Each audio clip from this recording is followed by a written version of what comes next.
క్రీస్తునందు ప్రియ దేవుని బిడ్డలందరికీ యేసుక్రీస్తు వారి శ్రేష్టమైన నామంలో శుభాభివందనలు తెలియజేస్తూ ఉన్నాను. నిన్నటి దినాన ప్రకటన గ్రంథ ధ్యానాల్లో మొదటి అధ్యాయంలో 4వ వచనంలో రాయబడి ఉన్న 7 సంఘాలు ఏమిటో, ఆ 7 సంఘాలకు ఉత్తరాలు రాయడం వెనుక దేవుని యొక్క ఆలోచన ఏంటో మనం నిన్నటి దినాన తెలుసుకున్నాం. ఆ 7 సంఘాలలో ఉన్న మంచి విషయాలు, దేవుడు మెచ్చుకున్న విషయాలు, దేవుడు ఆశించిన విషయాలు, అదే రీతిగా 7 సంఘాలలో దేవునికి నచ్చని విషయాలు ఏంటో తెలుసుకున్నాం. అవి నేటి కాలంలో సార్వత్రిక సంఘానికి వ్రాసిన ఉత్తరాల్లాగా ప్రతి సంఘంలో ప్రతి క్రైస్తవుడు కూడా ఆ ఉత్తరాలు చదివినప్పుడు తన జీవితాన్ని సరిచేసుకొని దేవుడు ఎహెజ్కేలుతో మాట్లాడినట్టు, నరపుత్రుడా నువ్వు చక్కగా నిలబడు, నేను నీతో మాట్లాడాలి అని ఎహెజ్కేలుకి తన ప్రత్యక్షత అనుగ్రహించడానికి ముందుగా ఏ రీతిగా జీవితాలు సరిచేయబడవాలి అని దేవుడు వాంఛించాడో మన జీవితాలు కూడా మనం ఆయన ఎదుట నిలబడడానికి మనలో కళంకము కానీ, మచ్చ కానీ, డాగు కానీ అట్టిది మరేది లేకుండా మనం పరిశుద్ధులుగా బ్రతకాల్సిన వారమై ఉన్నాం. ఈ 7 ఉత్తరాలు నేర్పించే సత్యం అదే. మళ్ళీ 2-3 అధ్యాయాలలో వివరంగా ఈ 7 సంఘాలకు రాసిన ఉత్తరాలను మనం చక్కగా ఒక్కొక్క సంఘాన్ని గురించి మనం ధ్యానం చేద్దాం. కాబట్టి 4వ వచనంలో మనం ఈ యొక్క 7 సంఘాల గురించి పరిచయం, వాటి గురించి కొన్ని వివరాలు నేర్చుకున్నాం. మళ్ళీ ఆ యొక్క 4వ వచనాన్ని మళ్ళీ మనం ధ్యానం చేయవలసిన ఆవశ్యకత ఉంది.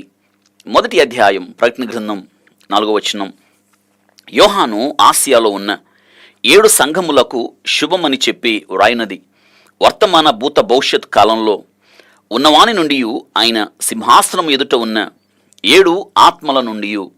ఇదిన ఆ 7 ఆత్మలు అంటే ఏమిటో మనం ధ్యానం చేద్దాం. 7 సంఘాలు లాగా ఈ యొక్క 7 ఆత్మల గురించి కూడా మనం తెలుసుకోవాల్సిన వారమై ఉన్నాం. గమనించండి, వర్తమాన భూత భవిష్యత్తు కాలంలో, వర్తమాన భూత భవిష్యత్తు కాలంలో ఉన్నవాని నుండి, వారి వర్తమానం భూత భవిష్యత్తు కాలంలో ఉన్నవాడు దేవుడు. ఆయన నేను ఉన్నవాడును అనువాడనని మోషేతో పరిచయం చేసుకున్నాడు కదా. అవును, ఆయన ఆదియు అంతమునై ఉన్నాడు. ఆయన అల్ఫా ఓమేగా. ఈ యొక్క మొదటి అధ్యాయం ప్రకటన గ్రంథంలో తను పరిచయం చేసుకుంటూ నేను మొదటివాడను కడపటివాడను అని అంటున్నాడు. మోషేతో కూడా ఇదే మాటలు అంటున్నాడు. నేను ఉన్నవాడను అనువాడను. మోషే అడుగుతున్నాడు, నేను నీ గురించి అడిగినప్పుడు నన్ను వెళ్ళమంటున్నావు, నిన్ను పంపినవాడు ఎవరని ప్రభువా అడిగినప్పుడు నేను నీ పేరు ఏమని చెప్పాలి అన్నప్పుడు నేను ఉన్నవాడను అనువాడను అని అంటున్నాడు. మోషే కూడా 91వ కీర్తనలో అంటాడు, ప్రభువా తరతరముల నుండి మాకు నివాస స్థలం నీవే. కాబట్టి ఆయన వర్తమాన భూత భవిష్యత్ కాలంలో ఉన్నవాని నుండి, ఆయన సింహాసనం ఎదుట ఉన్న 7 ఆత్మల నుండి. ఇదినా ప్రత్యేకంగా 7 ఆత్మల గురించి మనం తెలుసుకుందాం. ఏమిటి 7 ఆత్మలు? ఈ 7 ఆత్మలు ఎక్కడున్నాయంట? ఆయన సింహాసనము ఎదుట ఉన్న 7 ఆత్మలు. ఈ యొక్క 7 ఆత్మల గురించి బైబిల్ పండితుల్లో నేటికి కూడా ఏకాభిప్రాయం లేదు. ఇప్పటికీ కూడా ఈ యొక్క 7 ఆత్మల గురించి వివాదం కొనసాగుతూనే ఉంది. యూదుల సాంప్రదాయ గ్రంథాలలో ఈ యొక్క 7 ఆత్మలను గురించి వ్రాస్తూ ఈ యొక్క 7 ఆత్మలు 7 దేవదూతలుగా పోల్చారు. చాలామంది వాటిల్నే నమ్మారు, నేటికి కూడా నమ్ముతూనే ఉన్నారు. ఇది మనం ప్రత్యేకంగా అందుకే ఈ 7 ఆత్మలు ఏమిటో, ఆ సింహాసనానికి ఎదురు ఉన్న ఈ 7 ఆత్మలు దేని గురించి మాట్లాడుతున్నాయో, అసలు ఈ 7 ఆత్మలు నిజంగా దేవదూతలేనా, దేవునికి 7 ఆత్మలు ఉంటాయా అనే విషయాన్ని మనం జాగ్రత్తగా ఈ యొక్క వాక్య భాగం ద్వారా మనం ధ్యానించినప్పుడు దేవుడు ఎన్నో విషయాలు మనతో మాట్లాడడానికి ఇష్టపడుతున్నాడు.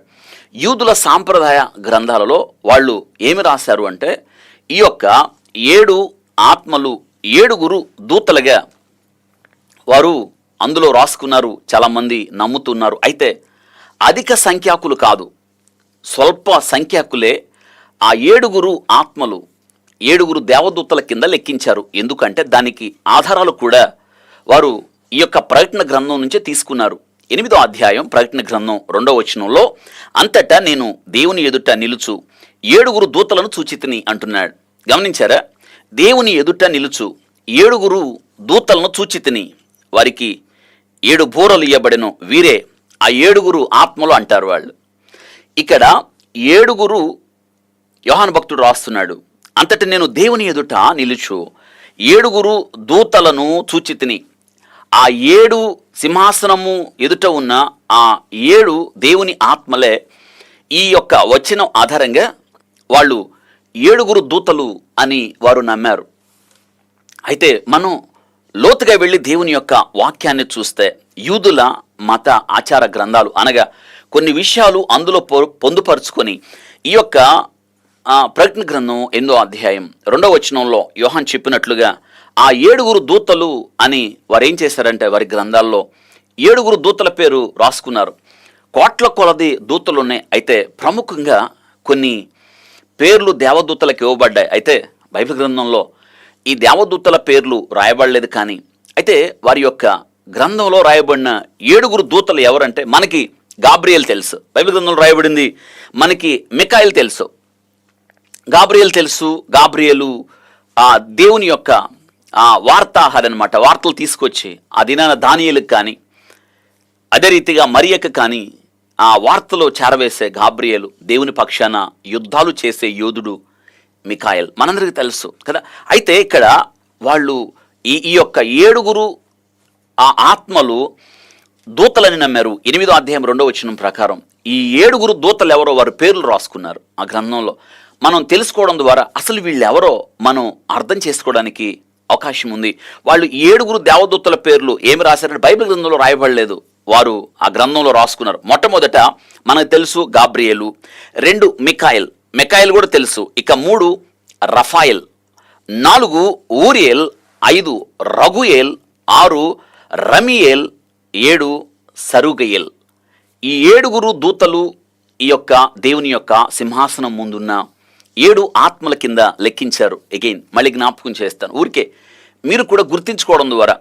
మనం గుర్తించుకోవాల్సిన అవసరం లేదు. మనకి బైబిల్ గ్రంథంలో రాయబడిన ఆ మొట్టమొదట 2 గాబ్రియేలు, ఆ తర్వాత మనకి మికాయేలు, ఇక మిగతా 5 దూతలు ఎవరంటే రఫాయిల్ అంటే స్వస్థపరచు దేవుడు అన్నట్టు అనమాట. ఇలాగ ప్రతి ఆ దూతకు ఒక అర్థం ఉంది. రఫాయిల్, ఊరియల్, రగుయేల్, రమియేల్, సరుగయేల్, ఈ యొక్క 7 దూతల పేర్లు వాళ్ళు నమ్మారు.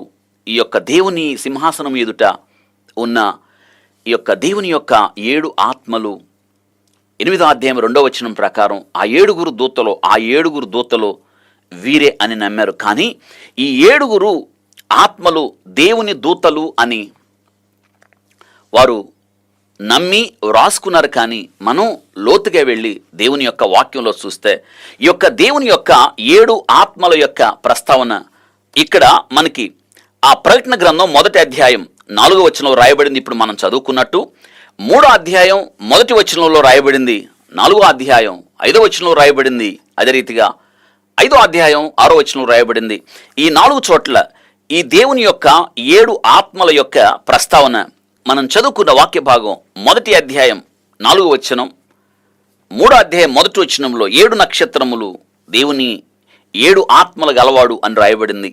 అదే రీతిగా 4వ అధ్యాయం 5వ వచనంలో ఆ సింహాసనము నుండి మెరుపుల ధ్వనులను అని ఉరుములు బయలుదేరుచున్నవని, మరియు ఆ సింహాసనం ఎదుట 7 దీపములు ప్రజ్వలించుచున్నవి, అవి దేవుని 7 ఆత్మలు అని రాయబడింది 4వ అధ్యాయం 5వ వచనం. అదే రీతిగా 5వ అధ్యాయం 6వ వచనంలో కూడా, మరియు సింహాసనమునకు ఆ 4 జీవులకును పెద్దలకును మధ్యను వధించబడినటువంటి గొర్రెపిల్ల నిలిచి ఉండటి సూచితిని. ఆ గొర్రెపిల్లకు 7 కొమ్ములను 7 కన్నులు ఉండను, ఆ కన్నులు భూమి అందట పంపబడు దేవుని 7 ఆత్మలు అని రాయబడింది. ఈ 4 ఆ సందర్భాలలో దేవుని యొక్క ఆ 7 ఆత్మల గురించిన ప్రస్తావన ఉంది. కొత్త నిబంధనలో దేవుని దూతలను ఆత్మలు అని ప్రస్తావించబడింది. ప్రత్యేకంగా మనం ఆ హెబ్రీ పత్రికలో చూస్తాం. హెబ్రీ పత్రికలో దేవుని ఆత్మలు, వాయువులు దేవుని ఆత్మలు అని ప్రత్యేకంగా 2 సందర్భాల్లో.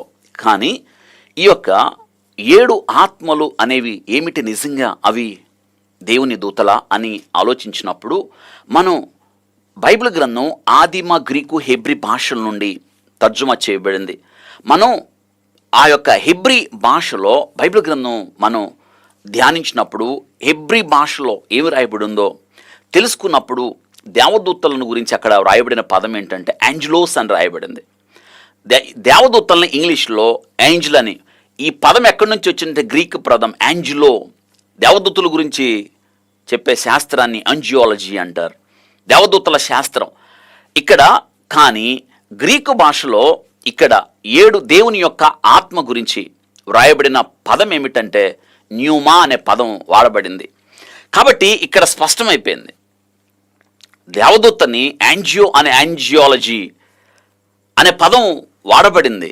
కానీ ఇక్కడ దేవుని ఆత్మకు వచ్చేటప్పటికి న్యూమా అనగా స్పిరిట్ ఆత్మ అనే పదం రాయబడిందని మనం జ్ఞాపకం చేసుకోవాలి. యాంజెలోస్ అంటే దేవదూత అని, న్యూమా అంటే అర్థం ఏంటంటే ఆత్మ అని గుర్తుపెట్టుకోవాలి.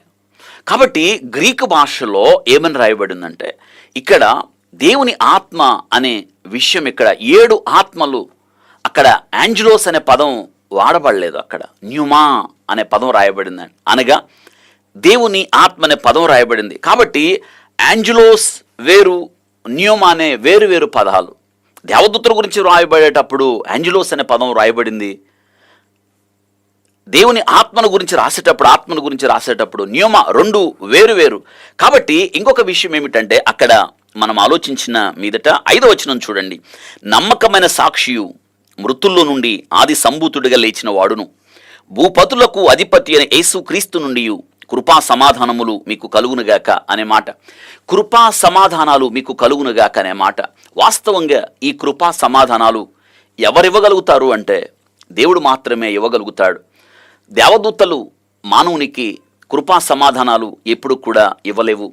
కాబట్టి దేవుడు మాత్రమే, అవి దేవునికి చెందినవి.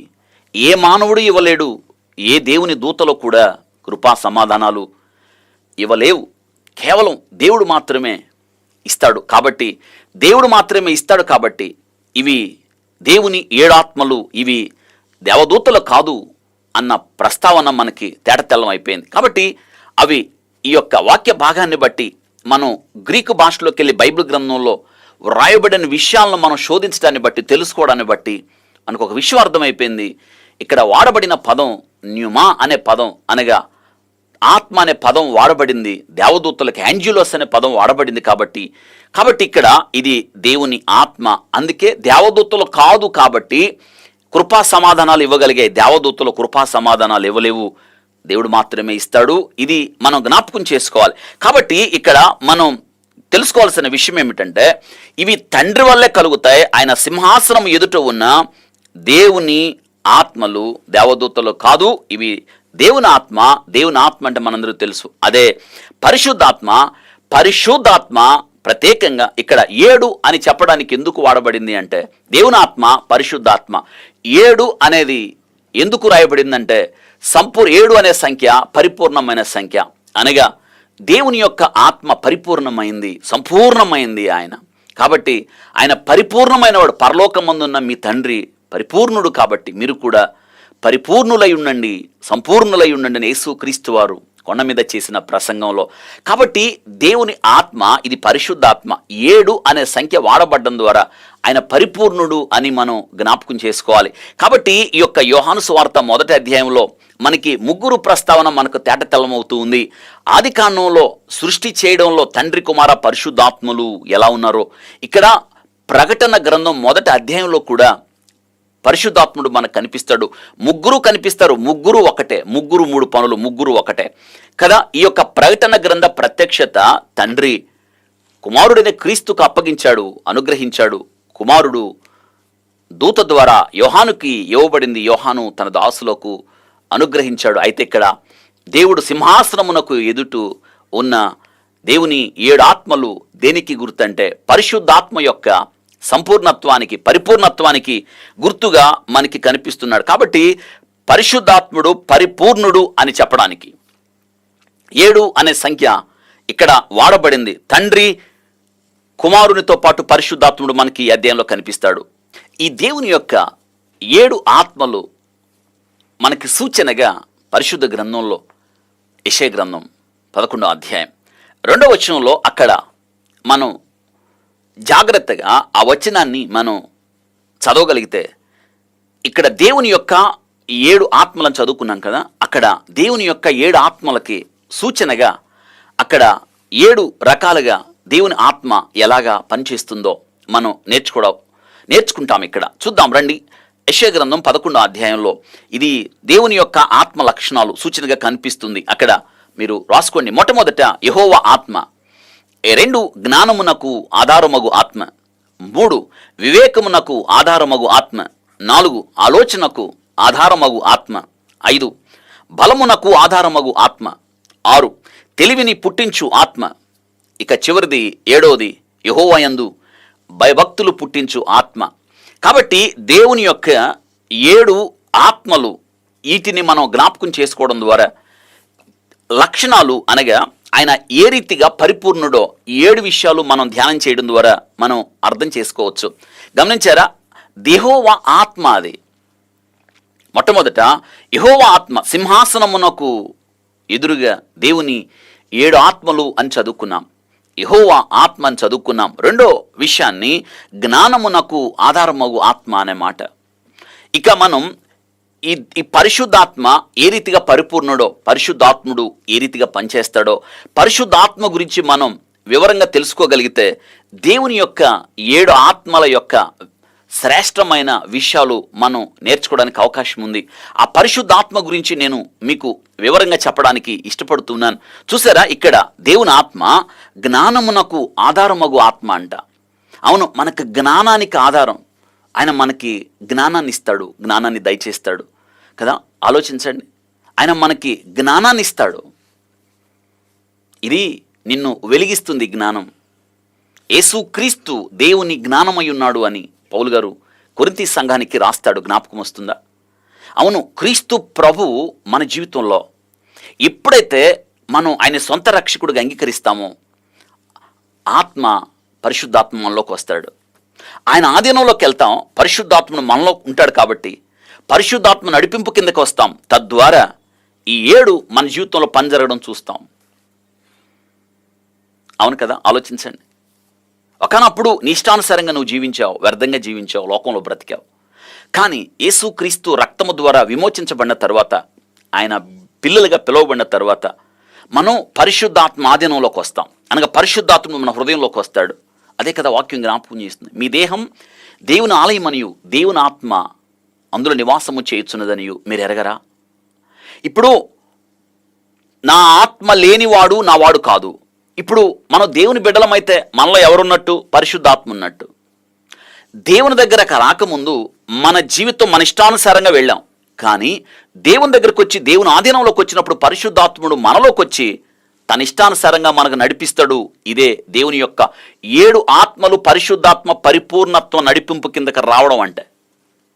ఎందరూ ఆయన ఆత్మ చేత నడిపించబడతారో వారందరూ దేవుని కుమారులయ్యారు. నా ఆత్మ లేనివాడు నావాడు కాదు అనే మాట మనం జ్ఞాపకం చేసుకోవాలి.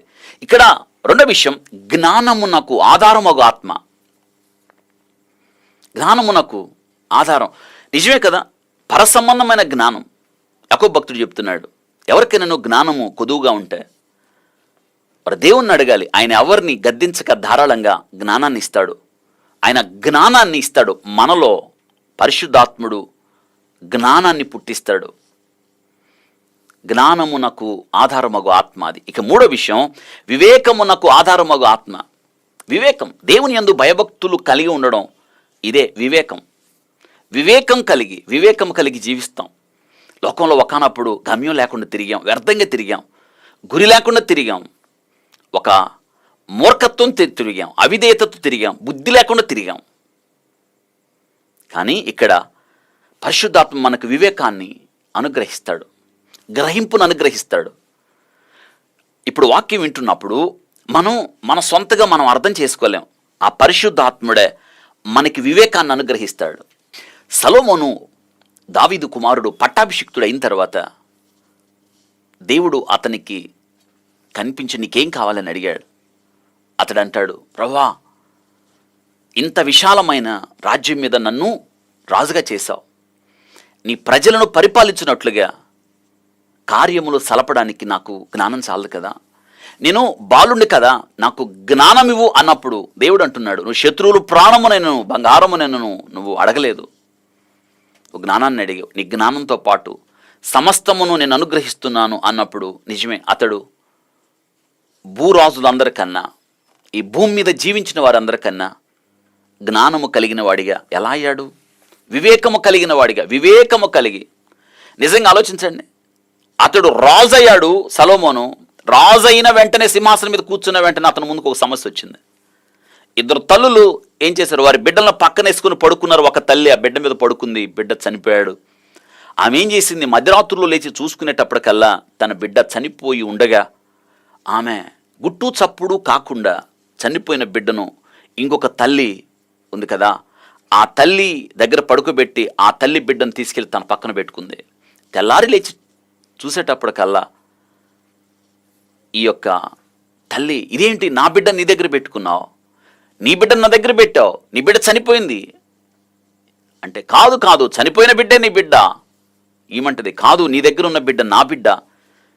ఈ గొడవ తీవ్రతరమైంది. సొలొమోను దగ్గరికి ఈ విషయం తీసుకురాబడింది. సొలొమోను రాజయ్యాడు. ఆయన దగ్గరికి వచ్చిన మొట్టమొదటి తీర్పు ఇది. ఇప్పుడు వివేకమునకు ఆధారముగా ఆత్మ. ఈరోజు నీ జీవితంలో కూడా నువ్వు దేవుణ్ణి అడిగితే పరిశుద్ధాత్ముడు నీలో ఉంటాడు. వివేకమునకు ఆధారముగా ఆత్మ. అది నన్ను సొలొమోను చూడండి, ఆ సమస్యను ఎలా పరిష్కరించాడో. సమస్యను విన్న తర్వాత అక్కడ ఉన్న వాళ్ళతో అన్నాడు, ఖడ్గముతో 2 ముక్కలు చేసి బ్రతికున్న బిడ్డను చెరొక మొక్కిచ్చేయండి అని.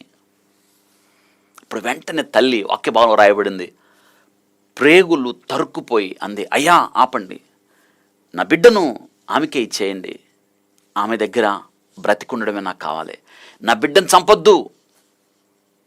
ఇంకొక ఆమె అంటుంది, చంపడానికి ఇష్టపడింది. వెంటనే సొలొమోను వాక్యంలో రాయబడింది కదా, వివేకమునకు ఆధారముగా ఆత్మ.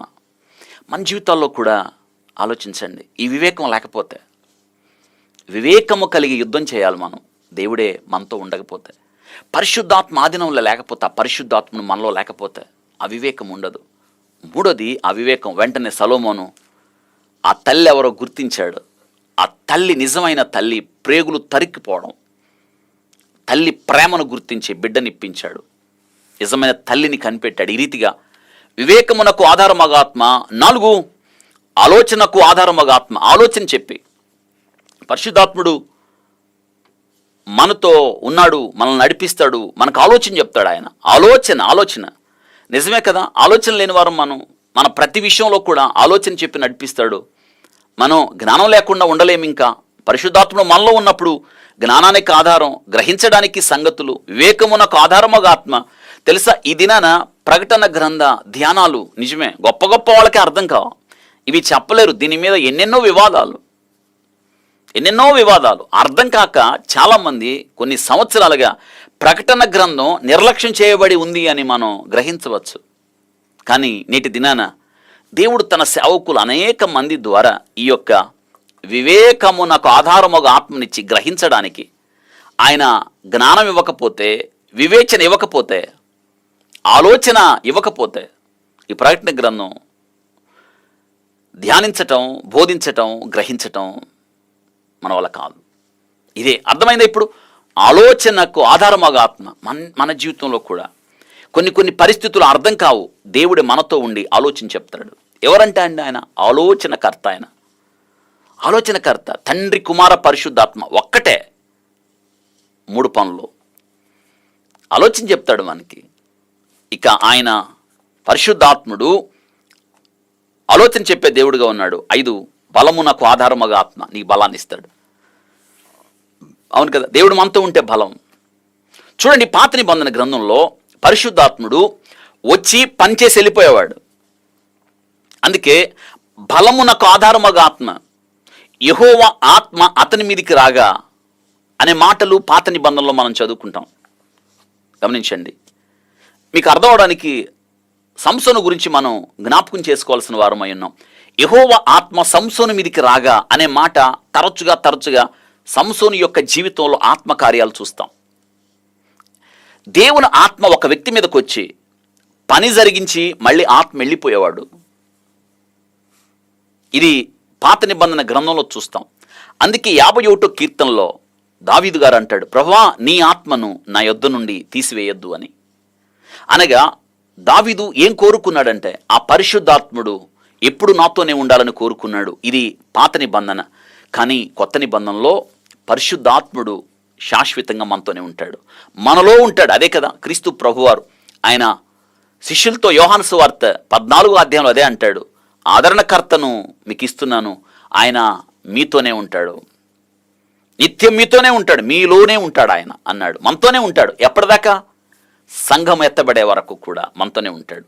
మనతో ఉండి ఇవన్నీ చేస్తాడు కదా. బలమునకు ఆధారమొక ఆత్మ, యెహోవా ఆత్మ అతని మీదకి రాగా, సంవత్సర జీవితంలో చూడండి, అసలు పచ్చి గాడిద దవడ ఎముకతో 1000 మందిని చంపడం, యెహోవా ఆత్మ అతని మీదకి రాగా మేకపిల్లను చీల్చినట్టు సింహాన్ని చీల్చివేయడం, బలమునకు ఆధారమొక ఆత్మ.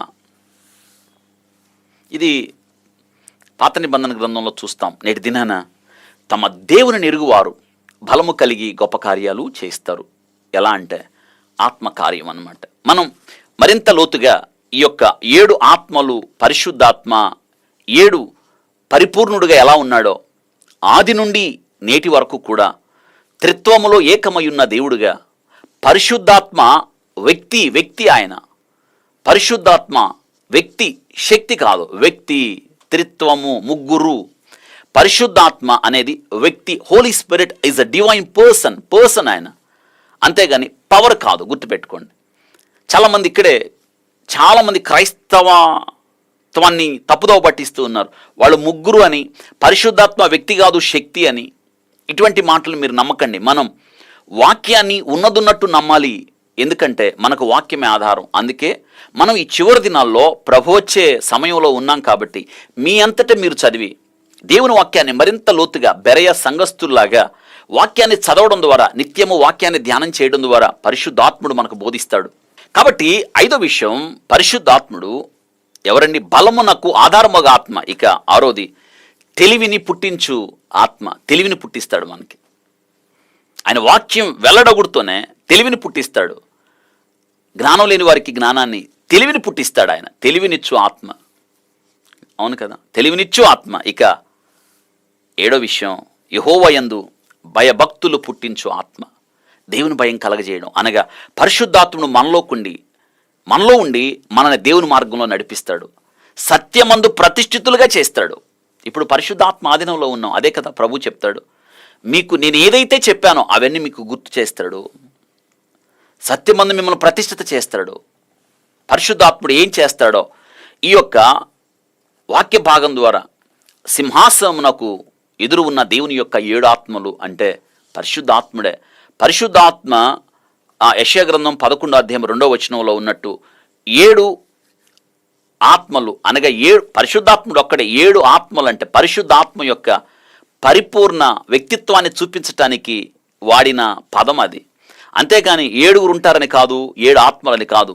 7 అనేది పరిపూర్ణత్వాన్ని చూపించడానికి వాడబడింది. ఇదే రీతికి ఇంకొక మాటని జ్ఞాపకం చేస్తున్నాను. జకరియా గ్రంథం 4వ అధ్యాయం. మీ బైబిల్ గ్రంథం చూడండి. జకరియా గ్రంథం 4వ అధ్యాయం 6వ వచనం, 7వ వచనం, 10వ వచనంలో, అప్పుడు అతడు నాతో ఇట్లా, నేను జెరుబ్బాబెలు ప్రత్యక్షము యెహోవా వాక్కు, ఇది శక్తి చేతనైన బలము చేతనైన కాక నా ఆత్మ వలనని జరుగును. ఇది విషయం, ఆత్మ వలనే జరుగును. ఈ ఆత్మే దేవుని సింహాసనం ఎదుట ఉన్న 7 ఆత్మలు. నా ఆత్మ ద్వారా జరుగుతుందని సైన్యములకు అధిపతి యెహోవా సెలవిచ్చుచున్నాడు. 10వ వచనం చూడండి. జకరియా గ్రంథం 4వ అధ్యాయం 10వ వచనంలో, కార్యములు అల్పములయునను కాలమును తృణీకరించిన వాడెవడు? గమనించండి, ఇక్కడ లోకమంతటా సంచారము చే యెహోవా యొక్క 7 నేత్రములు అండర్లైన్ చేయండి. ఇవే 7 నేత్రములు దేవుని యొక్క 7 ఆత్మలు. లోకమంతటా చూసారా, లోకమంతటా సంచారం చేయడం, తన ఎడల యథార్థ దృష్టి గలవారిని బలపరచుటకై యెహోవా కనుదృష్టి లోకమంతటా సంచారం చేయుచున్నదని చదువుకుందాం కదా. ఇదే వాక్య భాగంలో చూస్తున్నాం. లోకమంతటా సంచారము చేయు దేవుని యొక్క 7 ఆత్మలు జెరుబ్బాబెలు చేతిలో నూలుగుండును చూచి సంతోషించెను. చూసారా, లోకమంతటా సంచారము చేయుచు దేవుని యొక్క 7 నేత్రములు జెరుబ్బాబెలు చేతిలో గుండు నూలుండుట చూచి సంతోషించు. 4వ అధ్యాయం 10వ వచనంలో, అనగా లోకమంతటా సంచారము చేయు దేవుని యొక్క 7 ఆత్మలు అని మనం చూస్తాం. కాబట్టి దేవుని యొక్క 7 ఆత్మలు పరిపూర్ణత్వానికి అనగా ఫుల్నెస్, నిండుతనాన్ని, సంపూర్ణత్వాన్ని చూపించడానికి, పరిపూర్ణత్వాన్ని చూపించడానికి వాడబడింది. ఇది మనం జ్ఞాపకం చేసుకోవాల్సిన ప్రాముఖ్యమైన విషయం. చూడండి, దేవుని యొక్క 7 ఆత్మలను మనం చదువుతాం. అదే రీతిగా దేవుని యొక్క 7 కన్నులను చూస్తాం. 7 కన్నులు, 7 అనేది పరిపూర్ణత్వం. ఆ కన్నులు అంటే దేవుని కనులకు మరుగైంది ఏదీ లేదని చెప్పడానికి. అనగా మెడికల్ పరిభాషలో దేవుని కనుదృష్టి ఎలాంటిదంటే 20/20 అని అర్థం. ఇది గుర్తుపెట్టుకోండి చాలు. దేవుని కనుదృష్టి 20/20 అనగా పరిపూర్ణత్వం.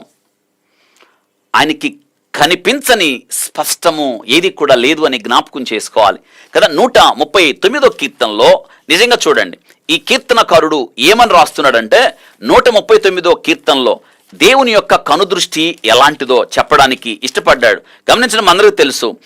యెహోవా, నీవు నన్ను పరిశోధించి తెలుసుకొని ఉన్నావు.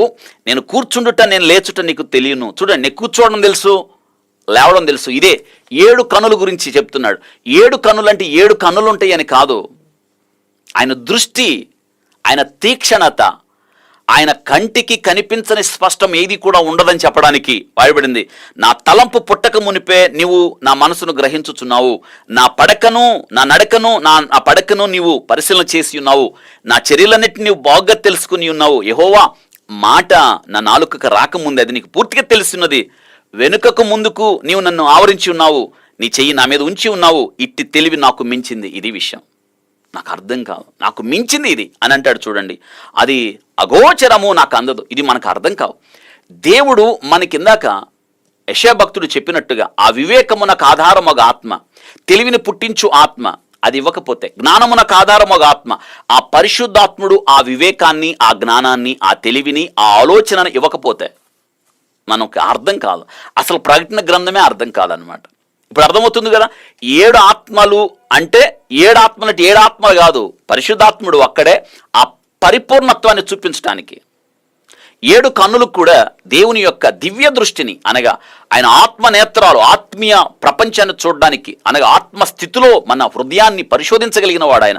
ఇక్కడ కీర్తనకారుడు అంటున్నాడు, అది నాకు తెలీదు, నాకు అర్థం కాదు, అది అగమ్యగోచరం అని అంటాడు. నీ ఆత్మ నుండి నేను ఎక్కడికి పోదును, నీ సన్నిధి నుండి నేను ఎక్కడికి పారిపోదును అంటున్నాడు. నేను ఆకాశముకెక్కినా నీవు అక్కడున్నావు, నేను పాతాళమందు పండుకున్నా నీవు అక్కడున్నావు, నేను వేకువ రెక్కలు కట్టుకుని సముద్ర దిగంతములో నివసించినను అక్కడ నీ చెయ్యి నన్ను నడిపించును, నీ కుడి చెయ్యి నన్ను పట్టుకొనును అంటున్నాడు. చూసారా, అంధకారము నన్ను మరుగు చేసిన అంటున్నాడు. అంధకారంలో నేను వెళ్ళిన, సముద్ర దిగంతములోకి వెళ్ళిన, అసలు నీ నుండి నేను ఎక్కడ దాగుకుంటాను అంటున్నాడు. చూసారా, కాబట్టి 7 కన్నులు. ఇందాకేం జ్ఞాపకం చేశాం, దేవుని యొక్క 7 ఆత్మలు, 7 ఆత్మలని జ్ఞాపకం చేసుకున్నాం కదా. ఆ 7 ఆత్మలు పరిపూర్ణత్వాన్ని చెప్పడానికి, ఈ 7 ఆత్మల గురించి కూడా నేను ఒక మాట జ్ఞాపకం చేయడానికి ఇష్టపడుతున్నాను. యోహాను సువార్త 3వ అధ్యాయం, ఇది కూడా చూడండి. దేవుని యొక్క 7 ఆత్మలు మీకు అర్థం అవడానికి యోహాను సువార్త 3వ అధ్యాయం 33, 34 వచనాలు చదువుకుందాం. ఆయన సాక్ష్యము అంగీకరించిన వాడు దేవుడు సత్యవంతుడు, మాటకు ముద్ర వేసి ఉన్నాడు. ఏలయనగా దేవుడు తాను పంపిన వాని కొలత లేకుండా ఆత్మను అనుగ్రహించును గనుక ఆయన దేవుని మాటలే పలుకును. గమనించండి, తాను పంపిన వానికి కొలత లేకుండా ఆత్మ అనుగ్రహించడం, ఇది 7 ఆత్మలు అంటే కొలత లేకుండా పరిపూర్ణత్వం. కొలత లేకుండా ఇప్పుడు అర్థమవుతుంది కదా. 7 ఆత్మలు అంటే పరిపూర్ణత్వాన్ని చూపించడానికి కొలత లేకుండా. ఇప్పుడు 7 కన్నులు అంటే ఆయన కంటికి కనిపించని స్పష్టము ఏది కూడా లేదు, ఆయన ఏదైనా చూడగలుగుతాడు. అదే రీతిగా మనం 7 కొమ్ముల గురించి కూడా చూస్తున్నాం. చూడండి, 7 కొమ్ములు కూడా మనం చూస్తాం ప్రకటన గ్రంథంలో. 7 కొమ్ములు అంటే ఆయన అధికారానికి గుర్తుగా ఉంది, పరిపూర్ణమైన సంపూర్ణమైన అధికారానికి గుర్తుగా ఉంది. మత్తయి సువార్త 28వ అధ్యాయం 18వ వచనంలో యేసు వారి యొద్దకు వచ్చి పరలోకమందును భూమి మీదను నాకు సర్వాధికారము ఇవ్వబడింది అని చూస్తున్నాం మనం. చూసారా, యేసుక్రీస్తుకి ఆయన సర్వాధికారము ఇవ్వబడిందని జ్ఞాపకం చేస్తున్నాడు. కాబట్టి 7 కొమ్ములు ఏమి నేర్పిస్తాయి అంటే దేవుని యొక్క పరిపూర్ణమైన సంపూర్ణమైన అధికారం.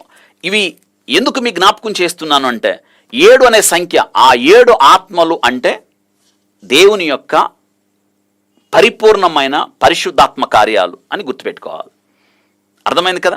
కాబట్టి 7 ఆత్మలు ఆ రీతిగా మనకి దేవుని యొక్క పరిపూర్ణత్వం, పరిశుద్ధాత్మని యొక్క పరిపూర్ణత్వాన్ని జ్ఞాపకం చేస్తున్నాయి.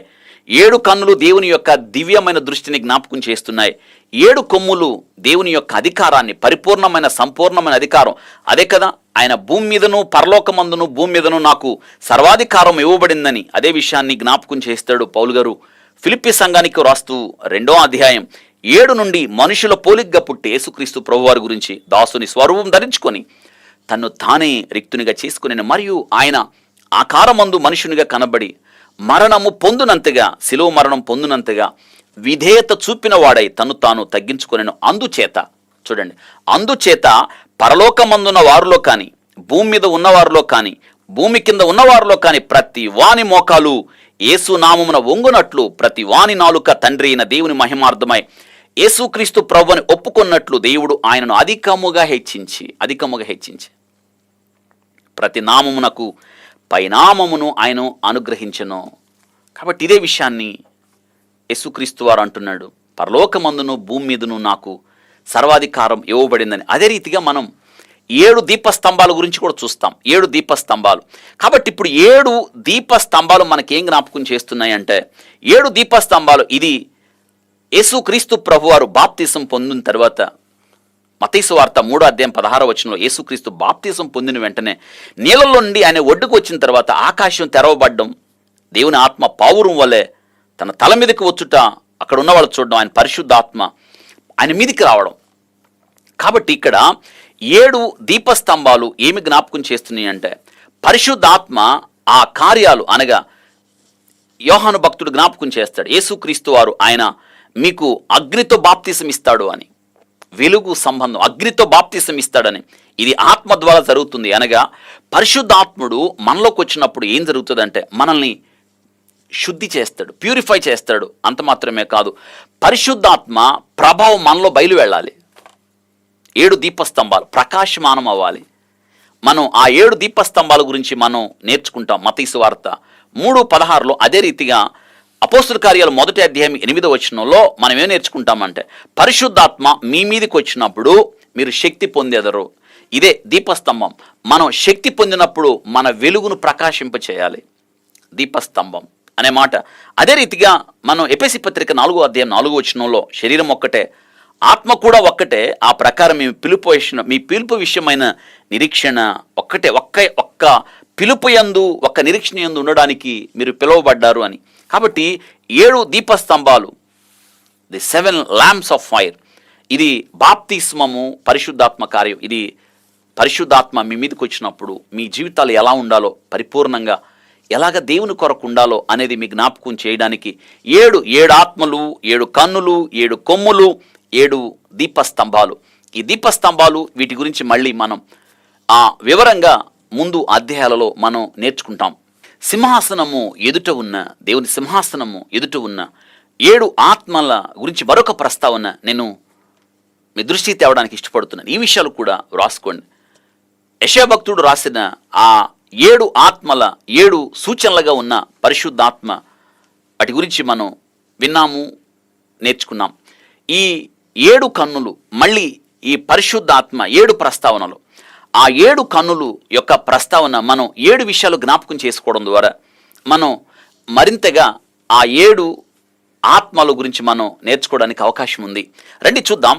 మనం ఈ యొక్క పరిశుద్ధాత్ముడిని మనం ఏమని జ్ఞాపకం చేసుకోవాలంటే, ద స్పిరిట్ ఆఫ్ జస్టిఫికేషన్, అనగా ద స్పిరిట్ ఆఫ్ జస్టిఫికేషన్, సాక్ష్యమిచ్చు పరిశుద్ధాత్ముడు. సాక్ష్యం ఇస్తాడు ఆయన పరిశుద్ధాత్ముడు. 1 కొరింథీ పత్రిక 12వ అధ్యాయం 3వ వచనం, 1 కొరింథీ పత్రిక 6వ అధ్యాయం 11వ వచనాలు చదివితే మళ్ళీ జ్ఞాపకం చేస్తాను. 1 కొరింథీ పత్రిక 12వ అధ్యాయం 3వ వచనం, 1 కొరింథీ పత్రిక 6వ అధ్యాయం 11వ వచనంలో, ఇందుచేత దేవుని ఆత్మ వలన మాటలాడు వాడెవడును యేసు శాపగ్రస్తుడని చెప్పడనియు, పరిశుద్ధాత్మ వలన తప్ప ఎవడును యేసు ప్రభు అని చెప్పలేడనియు నేను మీకు తెలియజేయుచున్నాను అంటున్నాడు. నిజమే, పౌలు గారు అంటున్నాడు. చూసారా, పరిశుద్ధాత్మ వల్ల మాత్రమే, పరిశుద్ధాత్మ వల్ల మాత్రమే మనం సాక్ష్యం ఇవ్వగలుగుతాం యేసు క్రీస్తు ఆయన ప్రభు అని. పరిశుద్ధాత్ముడు మనలోకి వచ్చినప్పుడు మనం యెషయా గ్రంథం 8వ అధ్యాయం 2వ వచనంలో, వివేకమునిచ్చు ఆత్మ. మనం ఆయన గురించి ప్రకటిస్తాం, యేసుక్రీస్తుని గురించి ప్రకటిస్తాం. ఆ వివేకము, ఆ తెలివి, ఆ జ్ఞానము, యెహోవా యందు భయభక్తులు పుట్టించు ఆత్మ, మనకు బలమునిచ్చు ఆత్మ, ఆధారమగు ఆత్మగా, దేవుని ఆత్మగా మనలో ఉంటాడు. ఆయన ఆత్మ ద్వారా నడిపించబడతాం. కాబట్టి ఇక్కడ సాక్ష్యం ఇస్తాం. మనం పరిశుద్ధాత్ముడు మనలో ఉండి సాక్ష్యం ఇస్తాడు.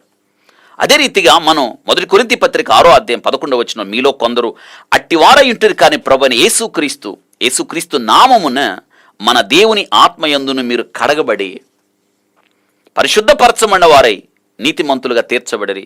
నీతిమంతులుగా తీర్చబడ్డాం. సాక్ష్యం ఇచ్చి మనం జస్టిఫికేషన్, తీర్చబడ్డాం, నీతిమంతులుగా తీర్చబడ్డాం. చూసారా, సాక్ష్యం ఇవ్వడానికి అనగా నీతిమంతులుగా తీర్చబడ్డాం పరిశుద్ధాత్ముని ద్వారా. కాబట్టి క్రీస్తు యేసునందున్న వారికి ఏ శిక్షా విధియు లేదు. మనం ఇప్పుడు మరణములో నుండి జీవములోనికి దాటబడ్డాం. ఇప్పుడు మనం ఏంటో తెలుసా? Justification. The spirit of justification అనగా సాక్ష్యం ఇచ్చు పరిశుద్ధాత్మ మనల్ని ఏం చేశాడు? జస్టిఫై అయ్యాం, అనగా మనం నీతిమంతులుగా తీర్చబడ్డాం. అవును కదా, మనం నీతిమంతుడు లేడు, ఒక్కడు కూడా లేడు. అయితే వాక్యంలో రాయబడింది, ఆత్మయందును మీరు కడగబడి పరిశుద్ధపరచబడిన వారై నీతిమంతులుగా తీర్చబడిరి. యేసుక్రీస్తు నామమున మన దేవుని ఆత్మయందును అనే మాట మనం చూస్తాం. కాబట్టి మొట్టమొదటి విషయం, మనం నీతిమంతులుగా తీర్చబడ్డామని పరిశుద్ధాత్మ సాక్ష్యం ఇవ్వడం, ద స్పిరిట్ ఆఫ్ జస్టిఫికేషన్. రెండో విషయం, ద స్పిరిట్ ఆఫ్ శాంక్టిఫికేషన్, పరిశుద్ధపరచు ఆత్మ, పరిశుద్ధపరచడం, మనల్ని పరిశుద్ధపరచడం. 2 తెస్సలోనికీ పత్రిక 2వ అధ్యాయం 13వ వచనం, గల్తీ పత్రిక 5వ అధ్యాయం 16వ వచనం, 2 తెస్సలోనికీ పత్రిక 2వ అధ్యాయం 13వ వచనం, ప్రభువు వలన ప్రేమించబడిన సహోదరులారా, ఆత్మ మిమ్మును పరిశుద్ధపరచుట వలనను అనే మాట. ఆత్మ మిమ్ములను పరిశుద్ధపరచబడుట వలనను అనే మాట. కాబట్టి పరిశుద్ధపరచడం, ఆత్మ చూడండి మనల్ని పరిశుద్ధపరుస్తుంది ఆత్మ. అదే విషయాన్ని గల్తీ పత్రిక 5వ అధ్యాయం 16వ వచనంలో, నేను మీతో చెప్పున్నదేమనగా ఆత్మానుసారముగా నడుచుకునండి, అప్పుడు మీరు శరీరేచ్ఛను నెరవేర్చరు.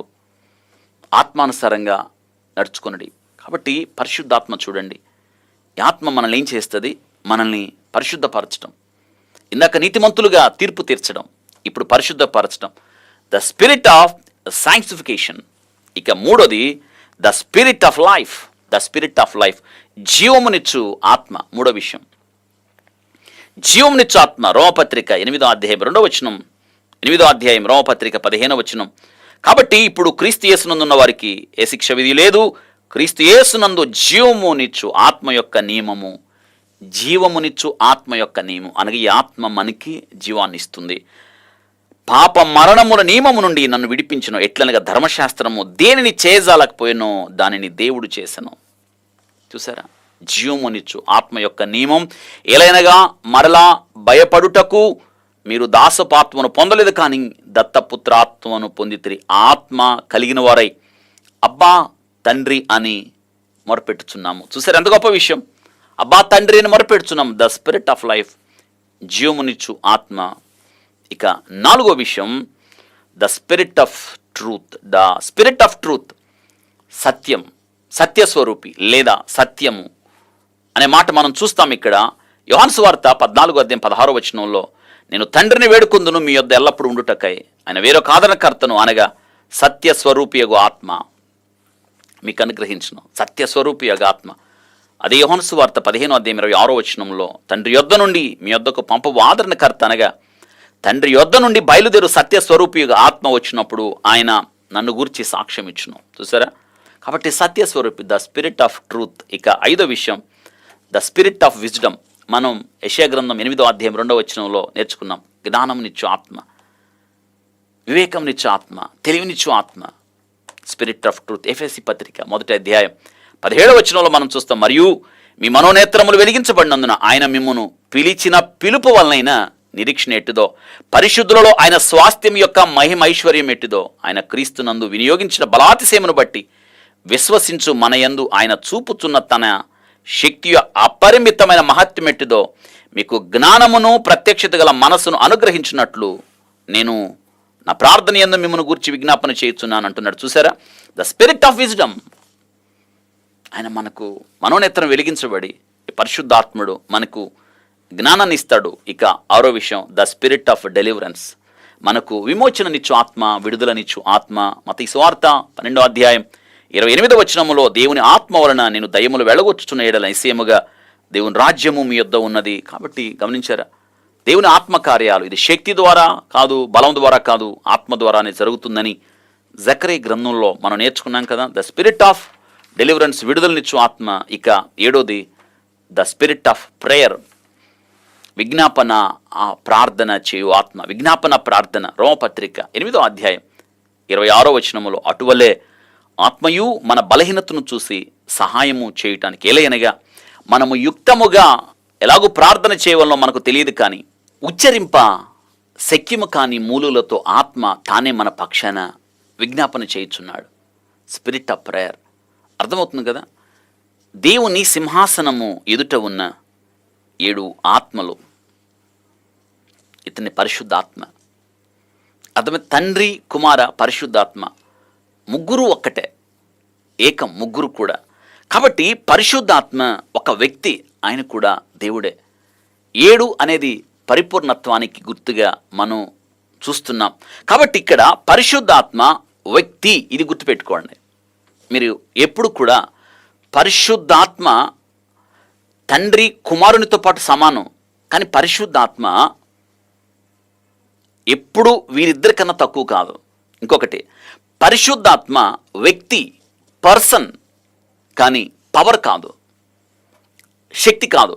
మీరు ఈ విషయాన్ని జ్ఞాపకం చేసుకోవడం ద్వారా పరిశుద్ధాత్మను గురించి మరింత తెలుసుకోవడానికి అవకాశం కలుగుతుంది. సందర్భం కాబట్టి కొన్ని విషయాలు పరిశుద్ధాత్మ గురించి మీరు అవగాహన కలిగి ఉండాలి అని నేను ప్రత్యేకంగా ఈ సమయమందు జ్ఞాపకం చేస్తున్నాను. చూడండి, పరిశుద్ధాత్మ ఒక వ్యక్తి. Holy spirit is the divine person.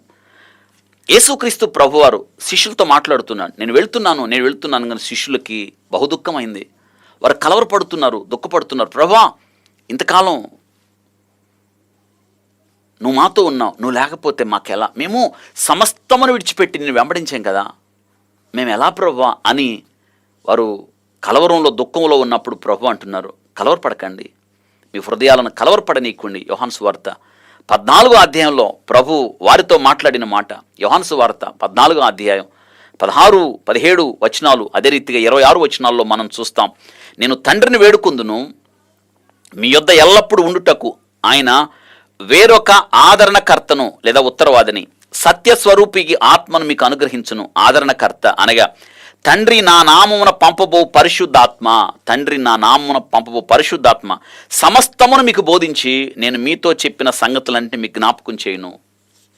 నేను మీతో చెప్పిన సంగతులు సమస్తమును మీకు బోధించి యేసుక్రీస్తు ప్రభు అంటున్నాను. నేను వెళ్ళాలి, నేను వెళ్ళి మీకు స్థలం సిద్ధం చేయాలి.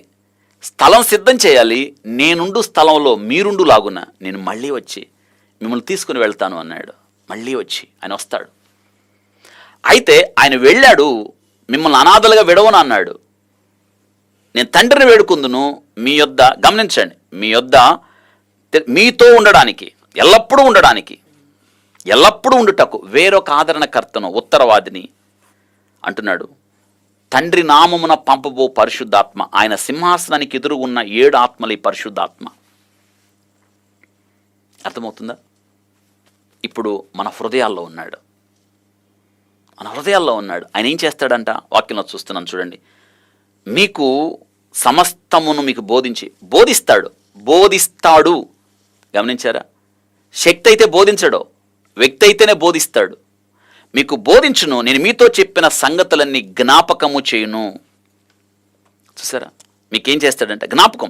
యోహాను సువార్త 14:18 వచనంలో, ఇంతవరకు నేను మీతో ఉన్నాను, తండ్రి దగ్గరికి వెళుతున్నాను, కానీ మిమ్మల్ని అనాథలుగా విడవనని నేను ఇంతకాలం మీతో ఉన్నట్టే నేను ఉండని కాలంలో నేను తండ్రిని వేడుకుంటాను. కాబట్టి మీకు పరిశుద్ధాత్మను అనుగ్రహిస్తాడు, మీతోనే ఉంటాడు.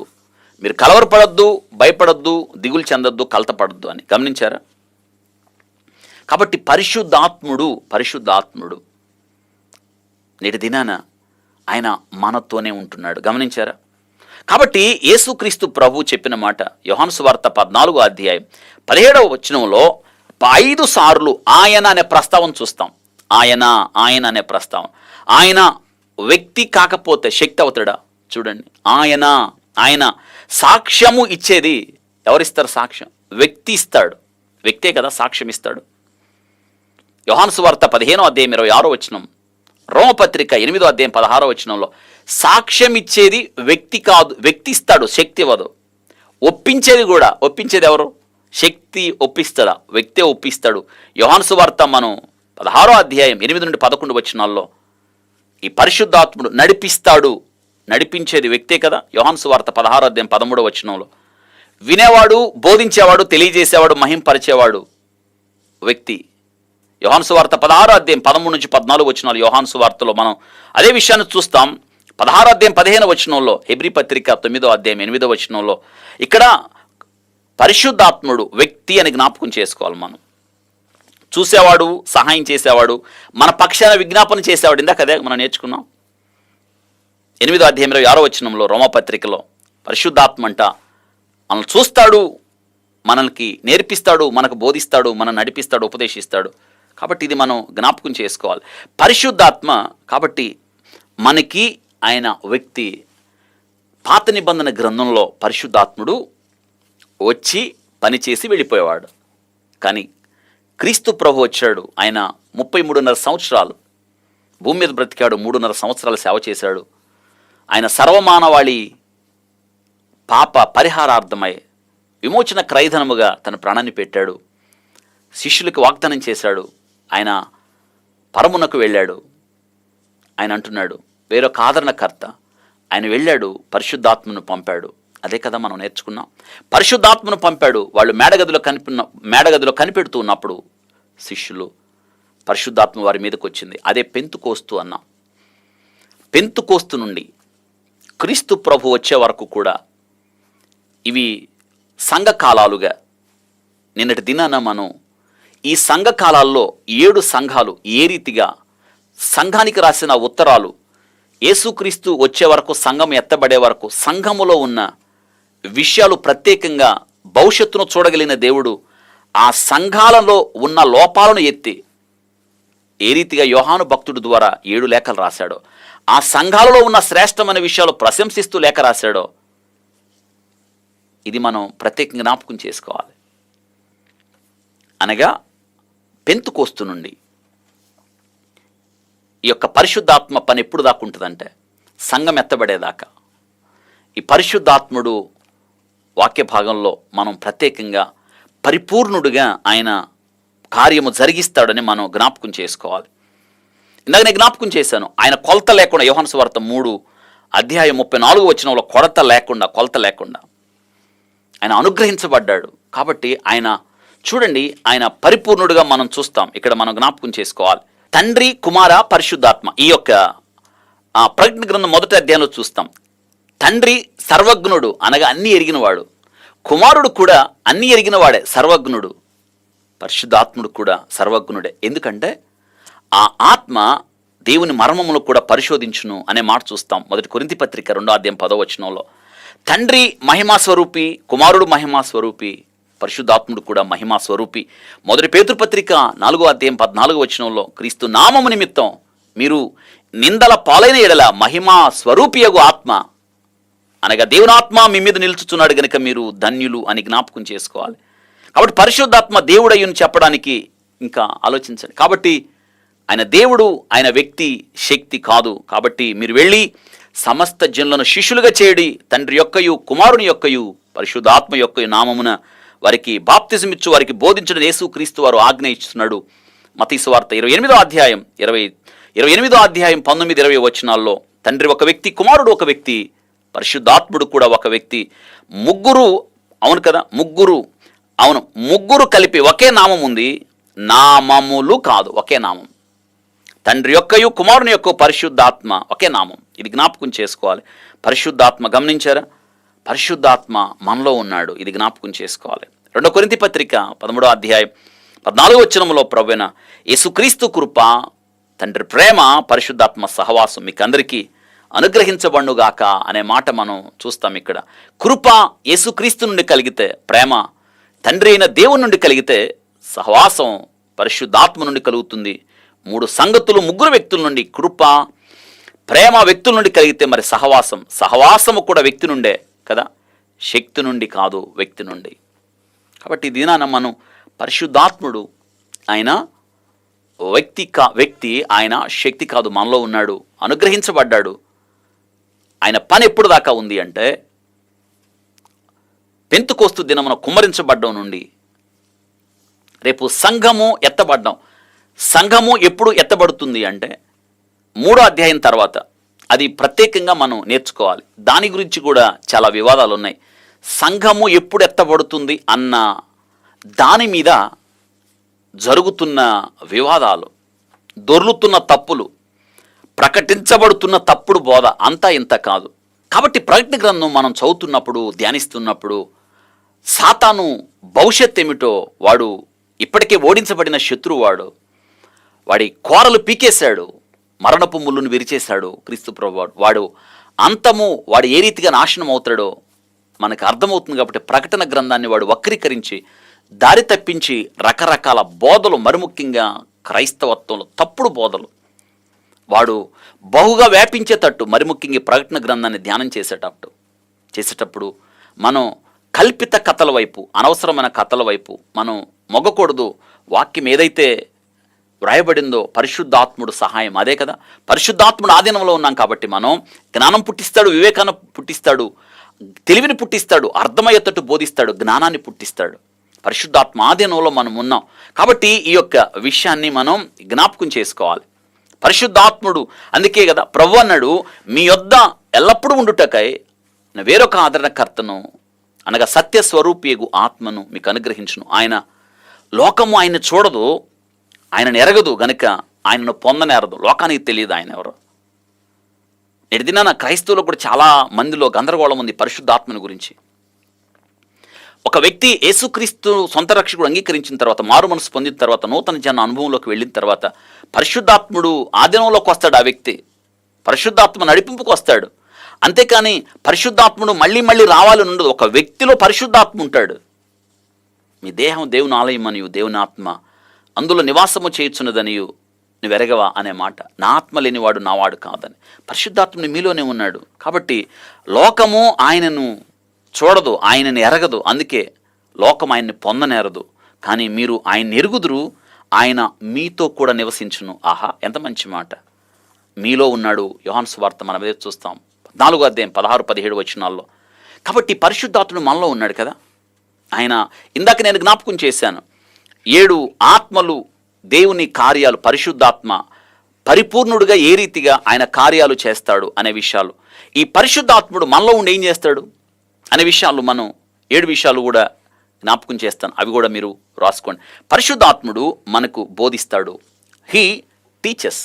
పరిశుద్ధాత్ముడు, అందుకే హీ అన్నాం, అతడు వ్యక్తి కాబట్టి. యోహాను సువార్త 14:26 ప్రకారం ఆయన బోధిస్తాడు. ఆదరణకర్త అనగా తండ్రి నామమున పంపబో పరిశుద్ధాత్మ సమస్తమును మీకు బోధించి నేను మీతో చెప్పిన సంగతులు మీకు జ్ఞాపకం చేయును. బోధిస్తాడు. ఆయన బోధించే దేవుడు ఆయన పరిశుద్ధాత్ముడు. ఎంత గొప్ప విషయం చూడండి. పరిశుద్ధాత్ముడు బోధిస్తాడు. 2 పరిశుద్ధాత్ముడు సాక్ష్యం ఇస్తాడు. హీ టెస్టిఫైస్. యోహాను సువార్త 15వ అధ్యాయం 26వ వచనం. తండ్రి యొద్ద నుండి మీ యొద్దకు నేను పంపబో ఆదరణకర్త అనగా తండ్రి యొద్ద నుండి బయలుదేరు సత్య స్వరూపేగున ఆత్మ వచ్చినప్పుడు ఆయన నన్ను గురించి సాక్ష్యం ఇచ్చును. ఆయన సాక్ష్యం ఇస్తాడు, మనకు నేర్పిస్తాడు, మనకు బోధిస్తాడు, సాక్ష్యం ఇస్తాడు. పరిశుద్ధాత్ముడు సాక్ష్యం ఇస్తాడు. 3వ విషయం, పరిశుద్ధాత్ముడు నడిపిస్తాడు. He guides. పరిశుద్ధాత్ముడు నడిపిస్తాడు. 16వ అధ్యాయం యోహాను సువార్త 13వ వచనంలో మిమ్మును సర్వసత్యంలోకి నడిపిస్తాడు. మనలో పరిశుద్ధాత్ముడు ఇప్పుడు ఆయన నడిపిస్తున్నాడు. పరిశుద్ధాత్ముడు నడిపిస్తున్నాడు, సర్వసత్యంలోకి నడిపిస్తున్నాడు అని జ్ఞాపకం చేసుకోవాలి. 4వ విషయం, పరిశుద్ధాత్ముడు మాట్లాడతాడు. He speaks. అపోస్తుల కార్యాలు 13వ అధ్యాయం 2వ వచనం. వారు ప్రభువును సేవించున్నప్పుడు ఉపవాసము చేయుచుండగా పరిశుద్ధాత్మ చూడండి ఏ రీతిగా మాట్లాడుతుంది. నేను బర్నబాసును సౌలును పిలిచి పని కొరకు నాకు ప్రత్యేకపరచుడని వారితో చెప్పాను. పరిశుద్ధాత్ముడు మాట్లాడుతున్నాడు. బర్నబాసును పౌల్ని దేవుని పని కొరకు ప్రత్యేకించుకోవడం. కాబట్టి పరిశుద్ధాత్ముడు మాట్లాడతాడు. 5 పరిశుద్ధాత్ముడు ఆజ్ఞాపిస్తాడు. He commands. పరిశుద్ధాత్ముడు ఆజ్ఞాపిస్తాడు. అపోస్తుల కార్యాలు 16వ అధ్యాయం 6వ వచనంలో ఆశయాల వాక్యం చెప్పకూడదని పరిశుద్ధాత్మ వారిని ఆటంకపరిచినందున వారు పృగియ గలతీయ ప్రదేశముల ద్వారా వెళ్ళిరి. ఇది పౌలు గారికి జరిగిన సంగతి.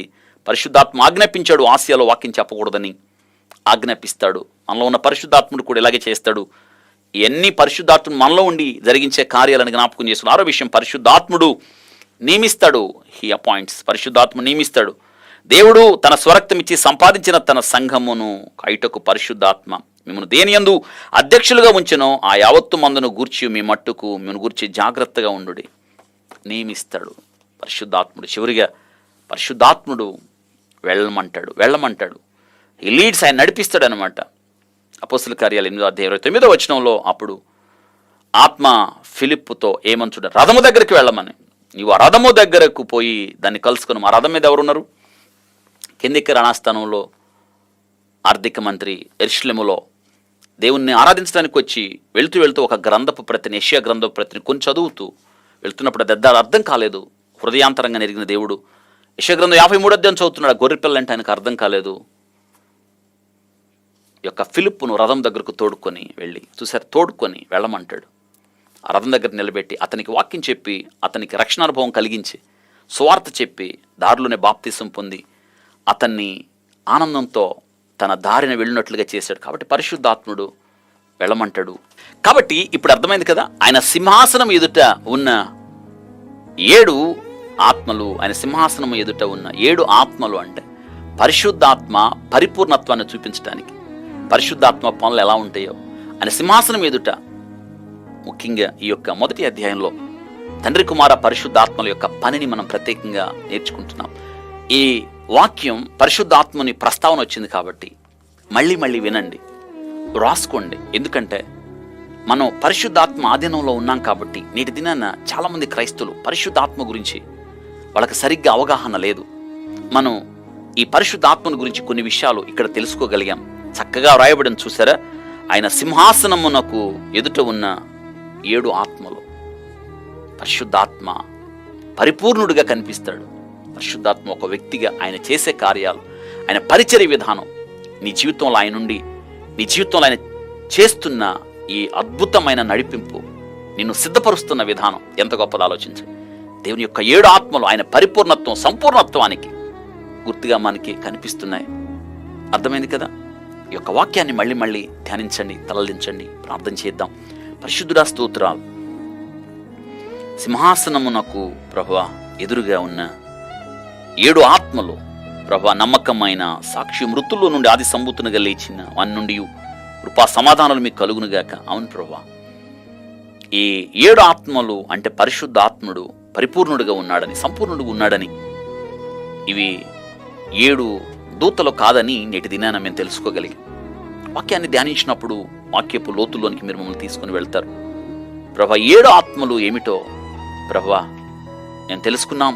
హృదయంలో భద్రం చేసుకుని ఆ రీతిగా మాలో పరిశుద్ధాత్ముడు ఉన్నాడు, ఆయన పరిపూర్ణుడని, సంపూర్ణుడని, ఆయన వ్యక్తిని ఆయన నడిపిస్తాడని ప్రభా, పరిశుద్ధాత్మ కార్యాలు మేము జ్ఞాపకం చేసుకుని తద్వారా ఆత్మాధీనంలో మేము ఉండడానికి కృపనివ్వమని ప్రార్థన చేస్తున్నాను. మీరు అంటున్న మాట ఎల్లప్పుడూ ఆయన మీతో ఉంటాడు అని స్తోత్ర. పరిశుద్ధాత్ముడు బోధిస్తాడని, పరిశుద్ధాత్ముడు సాక్ష్యం ఇస్తాడని, పరిశుద్ధాత్ముడు నడిపిస్తాడు, మాట్లాడతాడు, ఆజ్ఞాపిస్తాడు, నియమిస్తాడు ప్రభా, గమ్యం చేరుస్తాడు, ఆయన నడిపిస్తాడు. మేమేం పని చేయాలో మాకు ప్రభా ఉపదేశిస్తాడు. స్తోత్రాలు. ఇప్పుడు మేము పరిశుద్ధాత్మాధీనంలో ఉన్నాం. ఆత్మ లేనివాడు నా వాడు కాదు అని ఎందరు ఆయన ఆత్మచేత నడిపించబడతారు వారందరూ దేవుని కుమారుల అధికారాన్ని ఇచ్చాడని స్తోత్రాలు ప్రభా. మీరు మాకు ఇచ్చిన ఈ శ్రేష్టమైన పరిశుద్ధ గ్రంథంలో ప్రకటన గ్రంథ ధ్యానాలు ప్రభా, లోతైన మర్మాలు మాకు నేర్పిస్తున్నందుకు స్తోత్రాలు. ఈ వాక్యం విన్న ప్రతి బిడ్డ ప్రభా వాక్యానుసారంగా జీవించినట్లుగా ఈ చివరి దినాల్లో తప్పుడు బోధల వైపు మరలకుండా ప్రభా భక్తి, యథార్థత, నీతి కలిగి నైనా ఎత్తబడే సంఘంలో మిమ్మల్ని ఎదుర్కొనే వధువు సంఘంలో బిడ్డలు ఉండడానికి కృపనివ్వండి. వాక్యం ద్వారా మీరు మాతో మాట్లాడారు, అందును బట్టి స్తోత్రాలు. వాక్యం విన్న ప్రతి బిడ్డను పేరు పేరున దీవించండి, కుటుంబాలను దీవించండి.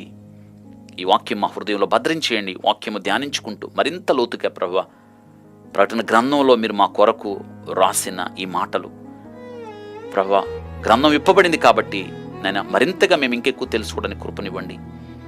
ఘనమైన మీ నామానికి మహిమ తెచ్చుకోనండి, దీవించి ఆశీర్వదించున్నాను.